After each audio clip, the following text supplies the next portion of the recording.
이 얘기를 자연스럽게 소위 요새 기본소득 논란으로 넘어가죠. 네, 근데 이게 있습니다. 조심해야 될 게요. 이건 제가 좀 네. 정리를 해서 좀 이제 머릿속에 좀 암기를 하고 왔는데요. 네. 아까 factfulness를 얘기했죠. 네. 사실 충실성. 그러니까 네. 과장하지 말자. 네. 네. 그 보면은요, 이렇습니다. 팬데믹이, 예? 그다음 이제 창궐 하고, 네. 그다음에 AI, 인공지능 때문에 네. 뭐든지 뭐예요. 걱정이 뭐 일자리 없어진다. 예? 그러니까 사람이 안 모이니까 경제 활동이 안 되고 네. 서비스 쪽이 망가지는 거고, 그다음에 AI 쪽으로 해서 뭐예요? 인공지능이 뭐 사람을 대신하니까 일자리 없어진다. 그러니까 국가가 나서서 소득을 책임져 주라. 그러니까 시장 소득을 벌지 못하니까 국가가 나서서 기본적으로 모든 사람들한테 보편적인 소득을 줘라. 라는 이제 기본소득 얘기하는데 그거는 과장입니다. 그럼 제가 여쭤볼게요. 그러면 팬데믹과 AI 때문에 어떤 면에서 지금 뭐 노동시장 자체가 완전히 붕괴됐습니까? 그건 아니에요. 지금 이게 팬데믹은요, 우리가 조금 지나면 우리 회복할 수 있어요, 지금요. 그러니까 이걸 핑계로 해서 뭐냐면은 기본소득을 이제 불러들이는데 설득력이 없으니까 잘 됐다. AI 일로 와. 그 다음에 팬데믹 일로 와. 팬데믹과 AI를 갖다 선두 주자로 내세우고 그러니까 시장 소득이 변변치 못하니까 국가가 국민의 어떤 뭐예요 소득을 갖다 책임져주는 국민 기본소득제를 도입하자. 이렇게 교수님 얘기하면 안 되는 생각에는 거죠. 기본적인 문제는 그게 아닌데 아니에요. 이거를 네. 기회로 네. 어떻게 네. 보면은 네. 사회주의적인 경제 네. 정책인 기본소득을 도입하는 것이다라고 말씀하신 것 네. 같아요. 근데 이 기본소득에 대해서 이게 뭐 소위 자유파 또는 진보적인 정권이라고 할까요? 거기 양쪽 다 뭐 좋은 거로 막 미화되고 있어요 지금. 근데 이게 참 우리가 조심스러운 게 말이에요. 이제 뭐 우리가 결국은 이제 혜택은 받고 비용은 좀 짊어지기 싫어하는 게 인간의 상정이죠. 그래서 그런데 기본소득을 제가 좀 공격을 좀 할게요. 비판을 할게요. 비판, 네. 공격보다도. 이제 우리나라는 지금 인구가 얼마죠? 5,500만쯤 되죠. 네. 그렇죠? 이거를 실험하기엔 너무나 우리 커요, 규모가. 그렇죠. 그렇다면 미국에 했으면 얼마나 좋겠어요. 네. 그게 맞다면은. 그렇죠. 그건 초 이게 강대국이 되겠네요. 유럽이나 북유럽의 네. 사회민주 네. 체제에서 기본소득 그런 거랑 틀리다. 그렇죠. 그러니까 네. 거기는 이제 예를 들어서 스웨덴이 얼마인지 아시죠? 네. 인구가 거기 600, 큰 나라. 700? 아니요. 950만. 네네. 큰 나라야. 꽤 늘었네요. 뭐 핀란드는 얼마인지 아세요? 500만이에요. 500만. 그것도 노르웨이는 뭐, 네. 아유 거기 네. 그런 게 공동체주의가 있는 나라들을 한번 해볼 만해요. 네. 그런데 스위스도 기본소득제를 갖다가 거기에 한번 시도했는데 국민투표에서 그걸 그걸 거절했죠. 우리가 100만 원씩 네. 100불씩인가 주는 네, 걸 근데 그걸 갖다 반대했지 이제 않습니까? 그거를 이제 스위스는 거절했는데 네. 국민투표를 비토를 했는데 그게 맞는 거예요. 그러면요. 우리는 국민 수준이 이렇게 안 되죠. 그러니까 이제 우리가 이걸 좀 생각해 보자고요. 좀 이렇게 실험을 했는데 네. 이제 핀란드에서 이제 실험을 했는데 이런 거예요 보면요. 핀란드도 보면 이제 사회복지 잘 돼 있죠. 그러면 이제 실직이 되면 뭐예요? 실업급여를 이제 청구하잖아요. 네. 그럼 실업급여를 주는데 실업급여가 너무 넉넉해요. 뭐냐면 현직에 일할 때 80%를 줘요. 네. 그다음 500일까지 줘요. 네. 네. 아니 500일이면 도대체 얼마야 이게 360 나누면 1점 얼마 그러니까 이게 도대체 1년 반을 갖다가 1년 반을 주고 그 다음에 실업급여가 반이 아니야 80%야. 그러니까 사람들이 실업에 뭐 해줄 거면 두렵질 않은 거야. 실업급여 너무 좋으니까. 뭐 정규직 예, 하다가 예, 실업급여 예, 받고 그냥 예. 알바하고 예, 그러니까 이제 핀란드에서 보면 이제 겁이 나는 게 이게 당할 수가 없잖아요. 그래서 이제 어떤 실험을 했냐면은 이거죠. 실업급여는 꽤 높아요. 그 대신 실업급여를 받으면은 항상 깐깐하게 모니터링을 해요. 너 뭐 했지? 너 뭐 이걸 공부해라. 이렇게 이제 해요. 그 대신 뭐냐면은 실업급여를 안 받고 하나의 대안으로 뭐냐면 이제 보편소득을 준 거예요. 2년간, 네. 2년간 줬어요. 그래갖고 실업급여를 받는 게 만약에 한 1,000불이라면 예를 든 겁니다. 네. 그럼 기본소득은 1,000불보다 좀 낮아요. 한 600불 정도를 준 네, 거예요. 네, 네. 그러니까 2년 동안에 실업급여의 한 60%쯤 되는 거를 묻지도 따지지도 않고 줬어요. 네. 그건 뭐냐면은 만약에 실업급여를 받으면은 뭐죠? 이제 좋아요. 근데 일을 하면 다시 실업급여를 못 받잖아요. 그렇죠. 네, 네. 그리고 실업급여를 갖다 이제 받을 때는 또 훈련을 받잖아요. 그렇죠. 네, 네. 그 대신 이 보편소득을 받으면 그게 아무 어떤 의무가 없어요. 네. 그럼 이제 뭐를 기대했냐면 사람들이 실업급여를 갖다가 이제 뭐 다시 청구하는 그런 기간 동안에 이제 보편소득에 해당되는 어떤 이제 그런 소득을 받으면 사람들이 그걸 가지고 일자리를 또 찾을 거라 생각했거든요. 네. 근데 그렇지 안 않아요. 하죠. 그러니까 쉽게 말씀드리면 이제 국가로부터 보편소득 아까 말씀 60%의 어떤 혜택을 아무 이유 없이 받는 사람들이 받지 않는 사람들보다 더 열심히 일자리를 찾느냐 찾았다면 그게 일리가 있는데 그렇지 않아요. 새로운 복지병이죠. 그러니까 그러다 보니까 이거는 밑빠진 독에 물이다. 그러면 어떻게 될까? 차라리 뭐냐면은 실업급여가 너무 달콤하지 않도록 그걸 제한하는 게 방법일지도 몰라요. 네.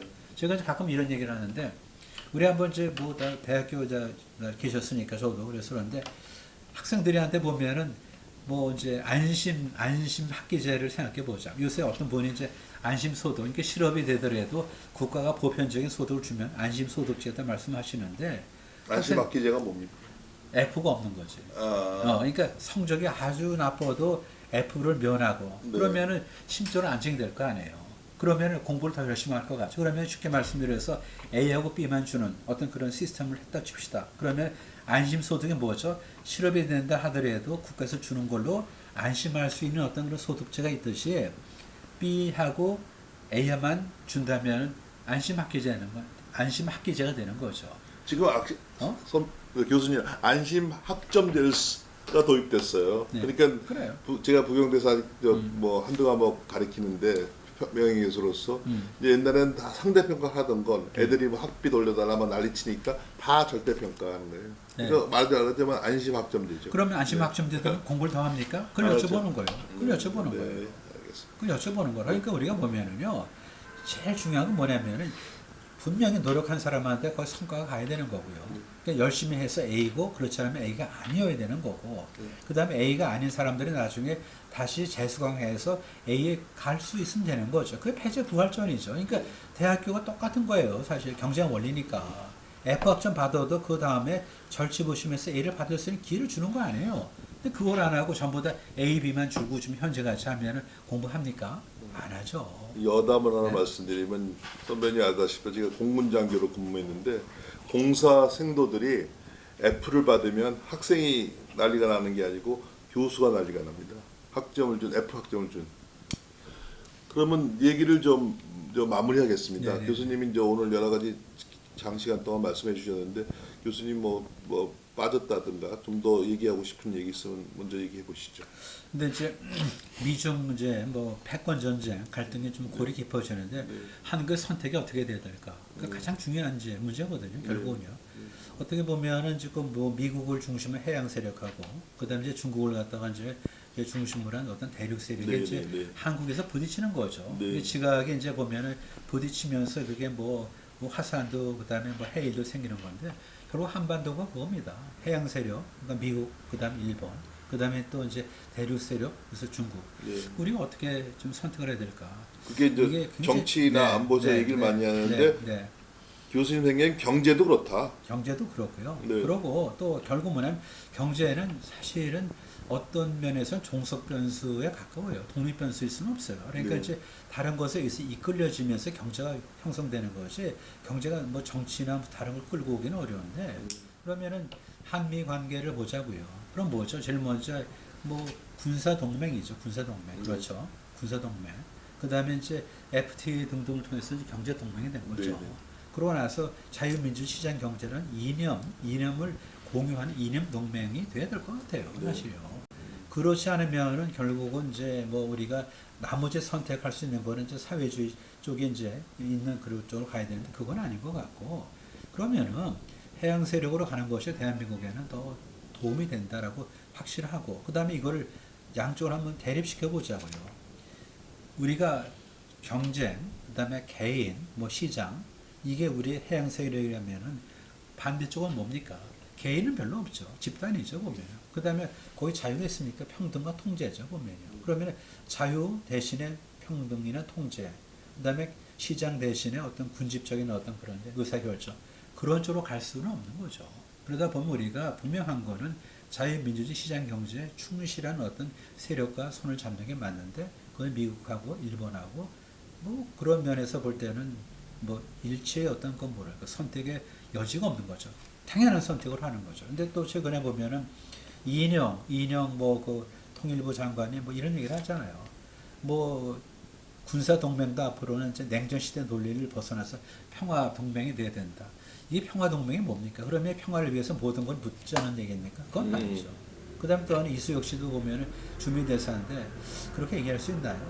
뭐 경제는 중국이고 그다음에 뭐 나머지 뭐 정치는 뭐 미국이다. 그러면은 우리한테 실생활에 바로 와닿는 게 뭡니까? 어떻게 보면은 경제거든요. 그리고 중국의 이제 경제를 연결해서도 우리한테 도움이 됩니까? 그건 아니죠. 그러니까 우리로서는 분명한 거는 해양 세력의 좀 한 축을 우리가 뭐 받아들이고 그쪽에서 우리가 이제 생각하고 그쪽에서 우리가 한국의 운명을 결정짓는 그런 노력을 해야 되지 않을까 싶습니다. 근데 중국이 뭐 말이 안 되는 얘기지만 정치는 사회주의를 하고 경제는 자본주의를 한다. 그런 것이 이제 새로운 뭐 대국 관계를 내세우면서 어떻게 보면 미국에 도전한다고 볼 수 있는데 지금 우리가 이제 여러 가지 얘기했습니다. 미국도 얘기하고 중국도 얘기하고 그랬는데 우리나라 정부도 얘기했습니다. 마지막으로 우리 국민들은 어떻게 됩니까? 국민들은 시민이라고 말씀하시는데 뭐 서민이라는 얘기 하지 말자고요. 네. 서민. 이명박 정부 때 가장 오염된 단어가 서민인데 네. 그렇게 얘기하지 말고. 근데 결국 우리는 어떻게 태어났죠? 평등하게 태어났습니까? 저는 아니에요. 신앞에 평등하게 태어났죠. 그러니까 자유롭잖아요. 그러니까 뭐 평등하게 그러니까, 태어나지 않았지만 네.